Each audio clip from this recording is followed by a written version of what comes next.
મહિલા સાથે કથિત અનૈતિક સંબંધની આડમાં નખત્રાણાના મુરુ ગામે રહેતા રમેશ પૂંજાભાઈ મહેશ્વરી નામના 20 વર્ષીય યુવાનની કમકમાટી ભરી હત્યા, ત્યારબાદ હાથ પગ કાપી બોરવેલમાં નાખી દેવાયા, ધડ જમીનમાં દાટી દેવાયું. આ સનસનીખેજ ઘટના બાબતે પશ્ચિમ કચ્છ પોલીસ અધિક્ષક વિકાસ સુંડાએ સઘળી હકીકત વિશે જાણકારી આપી. नमस्कार। नखत्राना पुलिस स्टेशन में 3 तारीख को रात को 8:30 बजे नखत्राना तालुका के मरु गांव के निवासी राजेश पुंजा भाई आए और उन्होंने बताया कि उनका जो भाई है रमेश पुंजा भाई, वो एक दिन पहले यानी कि 2 दिसंबर को रात को 9 बजे के आसपास ये कहकर घर से निकला कि वो अपने मित्रों के साथ बैठने के लिए जा रहा है, और तब से अब तक यानी कि उस बात को 20 घंटे हो गए थे, लौटा नहीं है। तुरंत इसकी नोंद लेते हुए नखत्राना पुलिस स्टेशन में नखत्राना पुलिस की टीम के द्वारा इस मामले को गंभीर मामला समझते हुए गुम नोंद रजिस्टर की गई, चाणोजोग रजिस्टर की गई, और उसके पश्चात उसकी शोध खोल के प्रयास शुरू हुए। प्रयासों के दौरान गांव में जो रमेश पुंजाभाई है, जो गुम थनार व्यक्ति था, उसके मित्रों के साथ, अन्य लोगों के साथ संबंधों की तपास की गई। ह्यूमन सोर्सेस के थ्रू, ह्यूमन इंटेलिजेंस के थ्रू और टेक्निकल इंटेलिजेंस के थ्रू लगातार प्रयास किए गए, और लगातार प्रयास करने का परिणाम हमें प्राप्त हुआ, जानकारी प्राप्त हुई। लगातार इंट्रोगेशन करने के कारण रमेश पुंजाभाई का मित्र, जिनसे रमेश का मोबाइल फोन भी रिकवर नखत्राना पुलिस ने किया, उसने वारंवार इंट्रोगेशन के पश्चात एक कबूलनामा प्रस्तुत किया, जिसके अनुसार किशोर और रमेश, ये दोनों के बीच में एक महिला के साथ संबंधों को लेकर के आपसी तनाव पहले से चल रहा था। रमेश के एक महिला के साथ संबंध थे, इसकी जानकारी किशोर को प्राप्त हुई तो किशोर ने भी उस महिला के साथ संबंध रखने का प्रयास किया, और उस महिला ने किशोर को इंस्टाग्राम पर ब्लॉक कर दिया। इस बात का मन दुख रखते हुए रमेश और किशोर में झगड़ा हुआ कुछ दिन पहले, और उसमें बाद में आपस में बातचीत के द्वारा समाधान हुआ और दोनों साथ में फिर से मित्र के रूप में रहने लगे। लेकिन किशोर कहीं न कहीं इस बात से लगातार प्रभावित था, और उसने 2 तारीख को अपने कपास की जो फसल थी उसका बेचान करके रमेश को अपने खेत में भोजन के लिए आमंत्रित किया। आमंत्रण पाकर रमेश और किशोर दोनों मोटरसाइकिल पर रात को 9 बजे के आसपास किशोर की वाड़ी में जाने के लिए रवाना हुए, और रास्ते में उनको विनय उर्फे सुमित, जो मरुगाई निवासी है, वो भी उनका मित्र है, वो मिला, और उसको भी वो अपने साथ में वाड़ी पर ले गए। वाड़ी पर जाने के बाद में रमेश और किशोर में एक बार फिर से महिला को लेकर के बातचीत शुरू हुई, और आपस में झगड़ा बढ़ गया, जिसके चलते किशोर ने रमेश पर फावड़े से वारंवार वार करके उसकी वाड़ी में ही हत्या कर दी।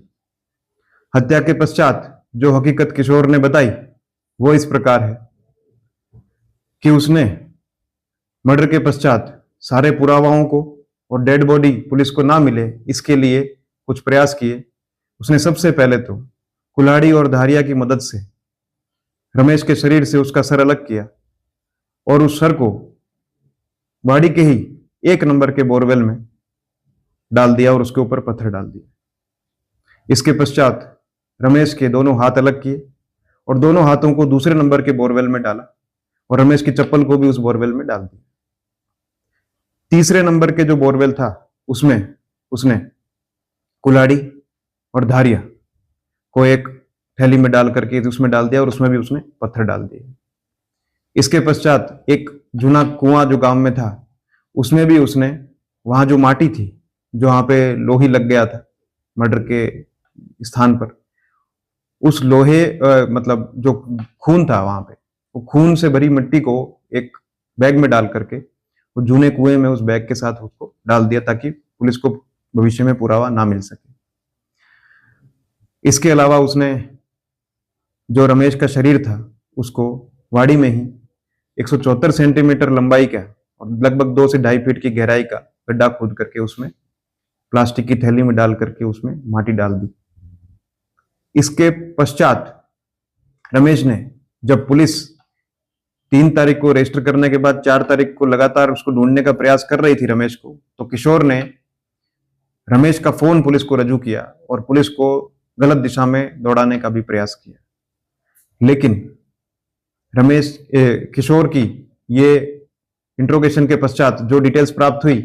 वो डिटेल्स के बाद में कल नखत्राणा पुलिस स्टेशन जो लोकेशंस किशोर ने बताई थी उसकी वाड़ी में गई और वहां पर जाकर के सभी बोरवेल से और ये प्लेस ऑफ ऑफेंस से रमेश का धड़ भी बरामद किया है। बोरवेल से हाथ, चप्पल, शरीर के अन्य अंग, सर के पार्ट्स भी बरामद करने में नखत्राणा पुलिस स्टेशन ने काम किया है और ये गंभीर मामला है। इसकी तपास भी इसी गंभीरता से नखत्राणा पुलिस स्टेशन की टीम द्वारा की जाएगी। लेकिन इस मौत को, ये किशोर के इस प्रयास को पूरी तरह से विफल करने में नखत्राणा पुलिस स्टेशन जो छुपाने का जो प्रयास था उसमें नखत्राणा पुलिस स्टेशन की पूरी टीम का बहुत ही सराहनीय कदम रहा। एक गुम नोंद को इतना सीरियसली लेते हुए नखत्राणा पुलिस स्टेशन की पूरी टीम ने जिस तरह से कुछ ही दिनों में एक गंभीर प्रकार का जो एक मर्डर केस है उसको जिस तरह से डिटेक्ट किया है, इसके लिए पूरा का पूरा श्रेय नखत्राणा पुलिस स्टेशन के पीआई और उनकी पूरी टीम को जाता है। तो नखत्राणा पुलिस स्टेशन के हमारे जो टीम है जिन्होंने इस केस में रात दिन एक करके इसको डिटेक्ट किया है, उसमें नखत्राणा पुलिस स्टेशन के हाल ही में डीजीपी डिस्क से सम्मानित हमारे पीआई एम मकवाणा और उनके साथ में PSI RD Begadia, MV Shamda, ASI Pinkraj Singh Solanki, Virendra Singh Jadeja, Jayanti bhai Majhi Rana, police head constable Dilip bhai Damor, Mohan bhai Ayar, Narendra Singh Soda, police constable Mukesh bhai Modi, कुंपा भाई चौधरी तथा दामजी भाई जयपार, ये सभी को इस डिटेक्शन का पूरा पूरा क्रेडिट जाता है। मामले की जांच जारी है। हमारी टीम सभी वैज्ञानिक पुरावाओं को वैज्ञानिक तरीके से कलेक्ट कर रही है, एक्सपर्ट्स की भी ओपिनियन ले रहे हैं, राय भी ले रहे हैं। बोरवेल संचालकों के साथ भी हमारा लगातार संपर्क है क्योंकि बोर की गहराई काफी है और अन्य चीजें भी बिल्कुल साइंटिफिक तरीके से बरामद हो, इसके लिए हम लोग प्रयास कर रहे हैं। इन्वेस्टिगेशन अभी जारी है।